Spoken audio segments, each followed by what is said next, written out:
Айыл чарбага быйылкы жылы 26 миллиард сом деп президентибиз жалпысынан бөлдү эле. Ушунун канчасын бердиңиздер?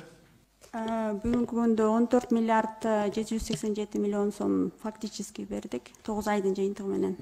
Кайсы тармактар освоение кыла албай калды? Бул жерде баягы бизде кластерный 10 миллиард деп карабадык беле, ошол жакта азыр 3 миллиард 400 болуп атат. 7 миллиард ошол жактан берилбей калыптыр да? Ошол жактан. Эмне үчүн берилбей калды? Айыл чарба министрлигинен ким бар? Жооп бергилечи.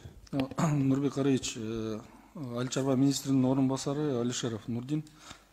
Жалпысынан бизге 3,4 миллиард бөлүнүп берген. Бул эки банкка, РСК жана Айыл банкка. Банктар боюнча айткан жокмун. Мен баягы кластерлерге бөлбөдүңөрбү? Май өндүрүү, сахар өндүрүү, ушуга окшогондорго билесиңерби, список менен кайсы фирмага канча миллиондон бөлгөнүңөр чыкпады беле? Ал мындайча айтканда жанагы предварительный список болчу да.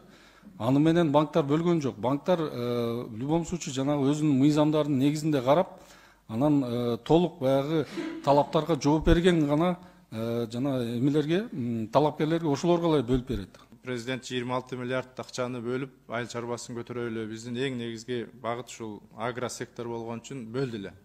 Эми муну ишке ашырбаган үчүн жоопкерчилик бирөө тартабы?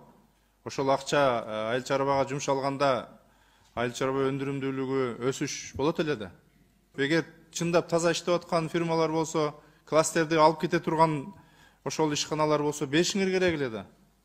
Эмне коркуп отурасыңар? Нурбек Араевич, жалпысынан 10 миллиард каралган, бүгүнкү күнгө 3,4 миллиард бөлүнүп берилди, эки банкка бөлүнүп. Эми тутасыңар, заявка түшпөдү элде, ушунча акча бар деп айттык эле, түшпөдү деп атасыңар да, ошондойбу?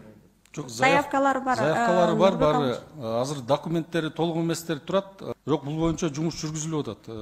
Азыр 10 миллиардтан 6,6 миллиарды бөлүнүп берилди.